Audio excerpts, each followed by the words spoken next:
Good evening मित्रांनो. आज आहे 11 मार्च 2025. द्वादशी आहे, मंगळवार आहे. तर आजचं मार्केट हे सर्व इंडायसेस, जवळजवळ सर्व इंडायसेस हे लो ओपन झाले आणि हळूहळू वर जात वरच्या लेवललाच, वरच्या टॉपला बंद झाले. म्हणजे आपण ज्या पद्धतीत विचार करतोय तो विचार अजून तरी बरोबर आहे असं म्हणायला हरकत नाही आहे. म्हणजे बिग बुल्सची लॉबी ही रिटेल्सना कुठेतरी खायचं ठरवतीये असा एकंदर अंदाज आहे. मित्रांनो, कठीण परिस्थिती आहे. तर हेजिंग नक्की करा. केलं नसेल तर ताबडतोब करा. शुक्रवारी हेजिंग तुम्हाला 3.6% होत होतं. आज परत वर गेलेलं आहे. मला वाटतं 103 का काहीतरी भाव आहे. 103 104 काहीतरी भाव आहे. तर 103 104ला जरी केलं तुम्ही तरी तुम्हाला हार्डली 8,000 रुपये पडत आहेत. 8,000 रुपये तुम्हाला 20 लाखाकरता म्हणजे 0.4%च पडत आहेत अजूनही. त्याच्या आतला तुमचा पोर्टफोलिओ असेल तर काही इलाज नाही, तसं वाढत जाईल. म्हणजे 10 लाखाचा पोर्टफोलिओ असेल तर 0.8 होईल. आणि ही अमाऊंट साधारण 1.5 महिन्याकरता आहे, म्हणजे 28 एप्रिलपर्यंत आहे. 28 एप्रिलपर्यंत काय वाटेल ते होऊन दे, तुमच्या डोक्याला शांतता राहील. तर ह्यासाठी म्हणून हे हेजिंग करायचं आहे. तर केलं नसेल तर लवकरात लवकर करा. जर मार्केट चुकून माकून जोरात पडलं ना तर पश्चाताप करायची पाळी येईल. तर ती पाळी येऊन द्यायची नसेल तर ताबडतोब हेजिंग करा. ओके, परत येऊया आपल्या मार्केटवरती. आज निम्मे सेक्टर वर होते, निम्मे सेक्टर खाली होते. आता तुम्ही या आठवड्यात म्हणजे मागच्या सोमवारपासनची जर का सुरुवात पाहिली तर ज्या ज्या वेळेस मार्केट वर गेलेलं आहे त्या त्यावेळेस कुठला सेक्टर वर गेलाय आणि त्या सेक्टरमध्ये कुठले शेअर्स वर गेलेत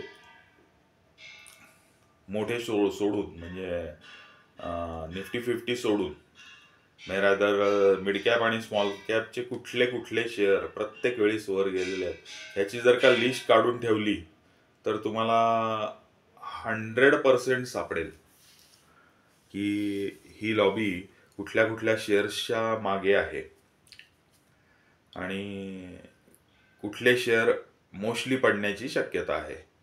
हे त्याच्यामधनं अगदी सरळ सरळ गणित बाहेर येईल. तर असंही बघायला हरकत नाही. सोनं चांदी मी काय आज पाहिलं नाही. दुपारपर्यंत ट्रॅक करत होतो तोपर्यंत खाली होतं. नंतर मला वाटतं चांदी वर गेली, सोनं खालीच होतं. ठीक आहे, आपल्या म्हणण्याप्रमाणे सोनं 86,000ला आपल्याला घ्यायचं आहे.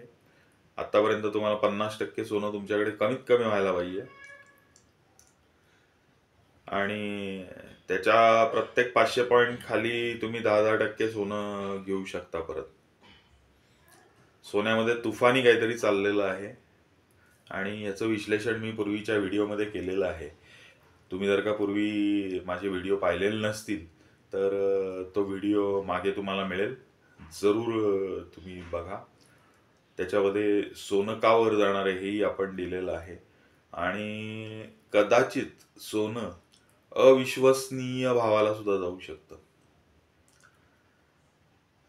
जर आपले विचार योग्य असतील त्या व्हिडिओमधले.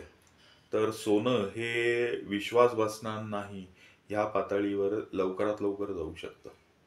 त्या दृष्टिकोनातून सोनं खरेदी करायचं आहे. दुसरी गोष्ट, चांदी खरेदी करायला हरकत नाही, कारण सिल्वरलाही हळूहळू डिमांड चालू होणारच आहे.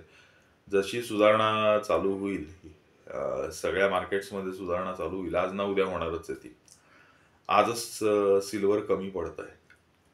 तर त्या दृष्टिकोनातनं अगदी नक्कीच हरकत नाही आहे सिल्वर तुमच्याकडे ठेवायला. मी स्वतः ठेवलेलं आहे.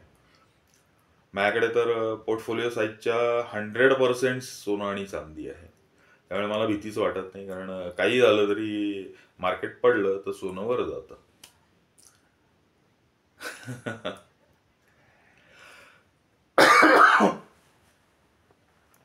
आणि टोटल कॅशच्या मी जवळजवळ 40% सोनं ठेवलेलं आहे.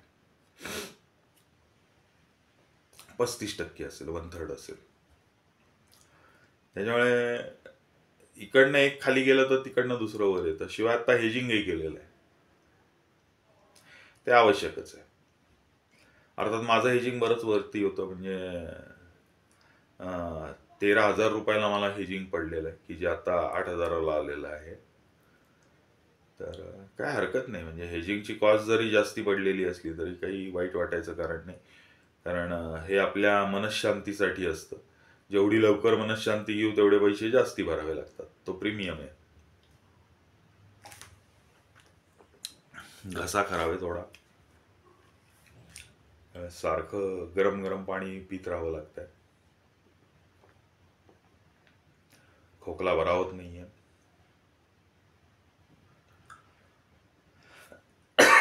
सॉरी. तर हे झालं सोनं चांदीविषयी. ETF पडलेले आहेत, ETF घ्या. म्हणजे रॅदर ETF तुम्ही अगदी आता 75% पर्यंत घेतले तरी चालणार आहेत, अप टू 75%. त्यामध्ये जर तुम्हाला वाटत असेल की बा अजून थोडं खाली जाईल तर थोडं ठेवायला हरकत नाही, पण आपण त्याकरता 25% ठेवतोच.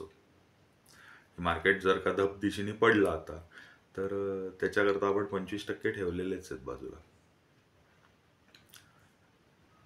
त्या दृष्टिकोनातनं बघा. मार्केट तसं आज थंडच होतं म्हणता येईल. टुकूच चाललेलं होतं सगळं मार्केटमध्ये, हळूहळू सगळं वर चाललेलं होतं. तर आपली दिशा बरोबर असावी असं वाटतंय, आणि जर असेल तर आपल्याला त्याचा नक्की फायदा घेता येईल. तर सोनं विकत घ्या, ETF विकत घ्या. ETF कुठले विकत घ्यायचे मी पूर्वी सांगितलेलं आहे. शेअर्स गोळा करत राहा. कसे गोळा करायचे हेही मी तुम्हाला पूर्वीच्या व्हिडिओजमध्ये सांगितलेलं आहे. आणि मला एकानी प्रश्न विचारलेला होता की तुम्ही स्पेसिफिक शेअर्सच का नाही सांगत.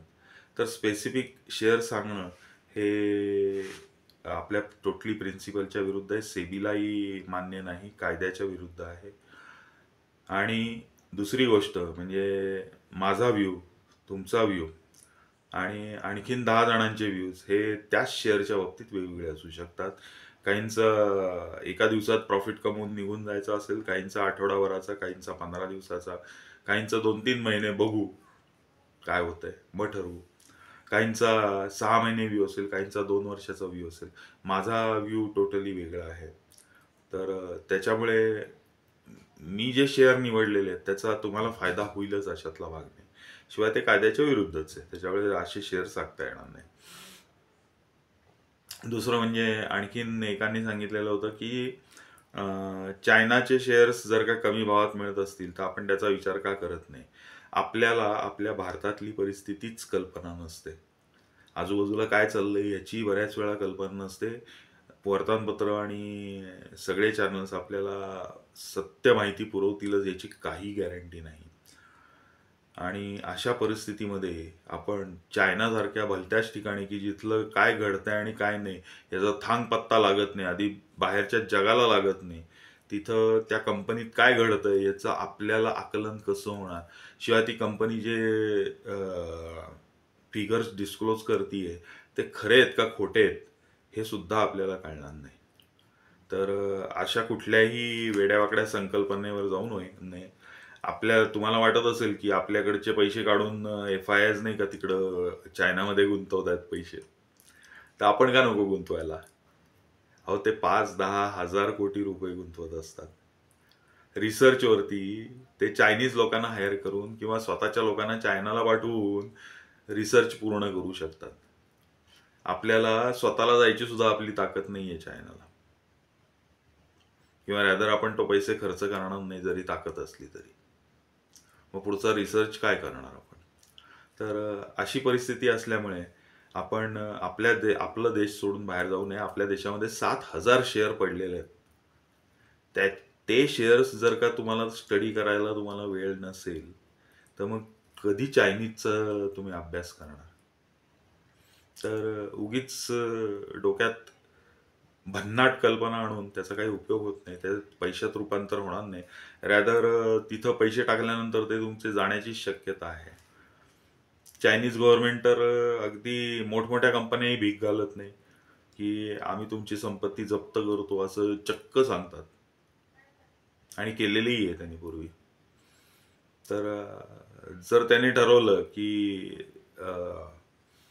आपल्या शेअर्सच्या बाबतीतही जे काही आपली इन्व्हेस्टमेंट आहे ती जप्त करून टाकायची, तर तुम्ही काय कराल? तुमचे सगळे पैसे गेले.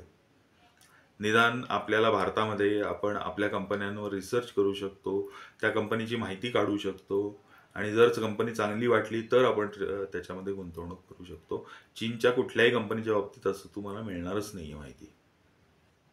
बेसिक त्यांचं सर्च इंजिन वेगळं आहे, त्यांचं ब्राउझर्स वेगळे आहेत. त्याच्यामुळे गुगलला सुद्धा त्यांची माहिती अत्यंत कमी प्रमाणात आहे. तर माझी कळकळीची विनंती की तुम्ही असला वेडेपणा करू नका. आपले भारतीय शेअर्स प्रचंड प्रमाणात आहेत. त्याच्यातही आपल्याला अपॉर्च्युनिटी आता तर मार्केट पडलेलं असल्यामुळे खूप अपॉर्च्युनिटी आपल्याला मिळते. तर आपले शेअर शोधत राहा. आपले खूप चांगले शेअर्स मार्केटमध्ये अवेलेबल आहेत.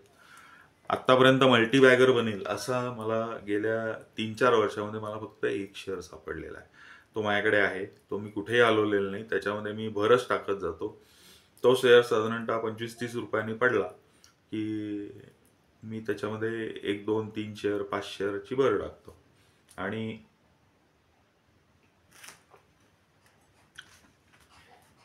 ही भर माझ्या वर खर्चात नसते. शेअर मार्केटच्या पैशातनं मी ही भर टाकत नाही.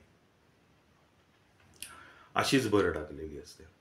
आणि असे करत करत करत मी त्याचे प्रचंड शेअर्स जमवलेले आहेत आणि अजूनही जमवत राहणार आहे. तर तसाच तुम्हाला एखादा मिळाला तर मे बी 10 वर्षामध्ये तुम्ही करोडपती व्हाल. तुमची कपॅसिटी चांगली असेल तर अब्जोपती व्हाल, ज्याला आपण बिलियनियर म्हणतो. मिलियनियर तर बहुतेक सगळे गुंतवणूकदार तर असतातच असतात, त्यात काही प्रश्नच नाही. 10 लाख जमले की मिलियनियर झाला. आणि 10 लाख हल्ली सहजासहजी कुणाचेही जमू शकतात. तर बहुतेक सगळे मिलियनियर आहेतच, एक्सेप्ट अगदी नवीन जी नुकतीच सर्व्हिसला लागलेली मुलं आहेत ती सोडली तर बाकी सगळे मिलियनियर आहेतच. ज्यांचे मोठ्या सिटीमध्ये फ्लॅट्स आहेत ते तर ऑलरेडी मिलियनियर आहेतच. त्यामुळे तो प्रश्नच नाही आहे.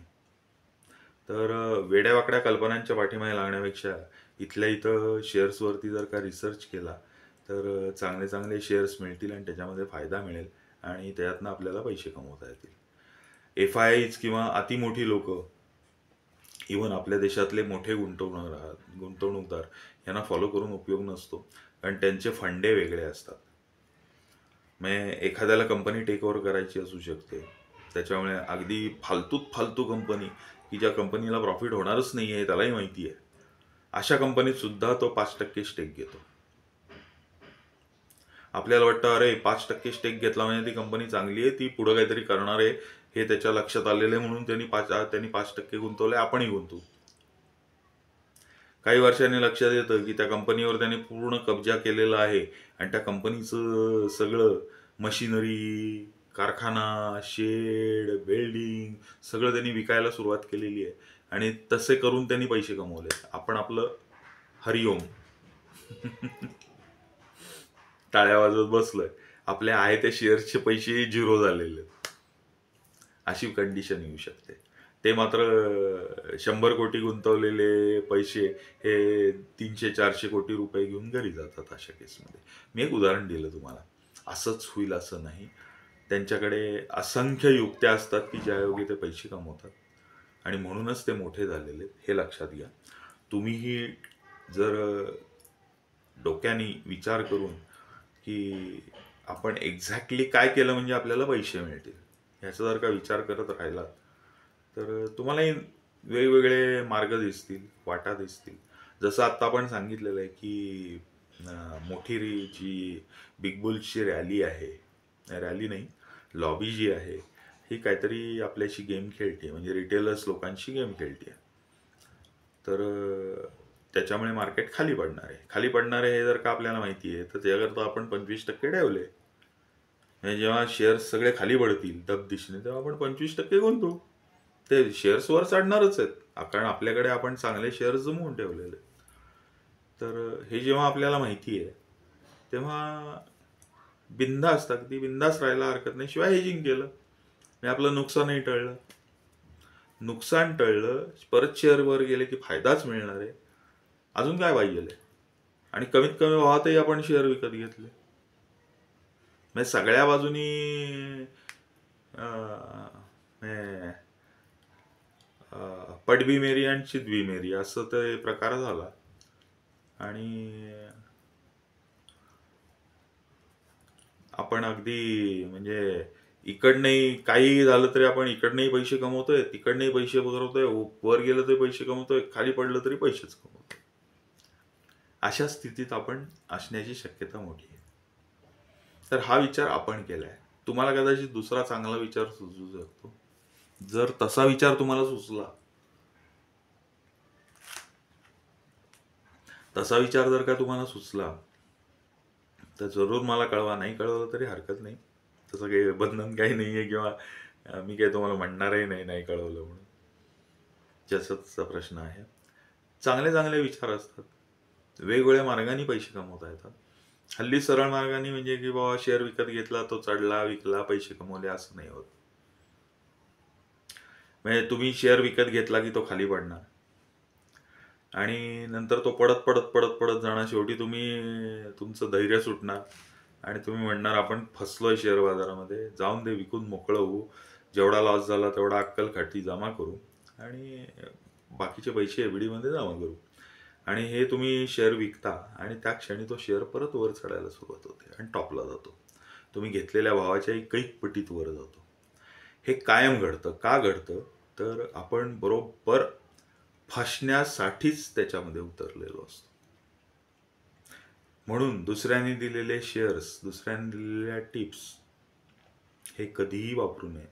टीव्ही वरती तर अगदी बेधडक खोटच सांगितलं जातं. म्हणजे तुम्ही फसावं याकरता जेवढं काही करता येईल तेवढं ते प्रयत्न करतात. आणि शेवटी ते मोठ्या लोकांचे भावले. तर टीव्ही जरी तुम्ही बघत असाल तरी टीव्ही फक्त ऑन ठेवा, आवाज चालू ठेवू नका. जर त्याच्यावर काही ब्रेकिंग न्यूज आली शेअर्सच्या बाबतीमध्ये, तर ती जर का तुम्ही निवडलेल्या शेअर्स पैकी असेल तर फक्त बघा, बाकी काही बघायला जाऊ नका. आणि लक्षात घ्या, प्रचंड प्रमाणात गुंतवणूकदार ज्या शेअर्समध्ये आहेत, तो शेअर कधीही वर जाणार नाही, कधीच नाही. कारण तो शेअर जर का वर गेला तर सगळेजण मोठे होतील. एखादा अतिशय चांगला शेअर हा की ज्याच्यामध्ये 45% गुंतवणूकदार आहेत आणि 55% बाकीची लोक आहेत, प्रमोटर्स, FII वगैरे. तर FII जर का ठरवलं की हा शेअर 100 पट वर घेऊन जायचा, तर 45% जे गुंतवणूकदार आहेत त्यांचे सुद्धा 100 पट वाढणार आहेत. मोठी लोक हे करून देत नाहीत, कारण स्वतःचा पैसा ते दुसऱ्यांच्या खिशात, रिटेलर्सच्या खिशात घालत नाहीत. या दृष्टीने बघा तुम्ही. थोडंसं सायकॉलॉजी च्या दृष्टीने विचार केलात तुम्ही, मनोविज्ञान ज्याला आपण म्हणू मराठीमध्ये, तर तुम्हाला या गोष्टी कळायला सुरुवात होते. कारण शेअर मार्केट हे कधी, कंपनीचा भाव तर लागतोच, म्हणजे कंपनी चांगली लागतेच तरच ती वर जाऊ शकते. पण फक्त एवढंच चांगलं आहे म्हणून कंपनी वर जातेच अशातला भाग नाही. आयटीसी किती वर्षांनी वर गेली, कंपनी चांगली होती, पण आयटीसीचा भाव दुप्पट व्हायला त्याला 15 वर्ष काढावी लागली. काय उपयोग आहे? काही उपयोग नाही. तर अशा कंपनीतही पैसे गुंतवून काय उपयोग नसतो. चला, विचार करा. भेटू उद्या परत. डरना मना है. हेजिंग केलं नसेल तर नक्की करा, नाही तर पश्चातापाची पाळी येईल. बाय. Good night.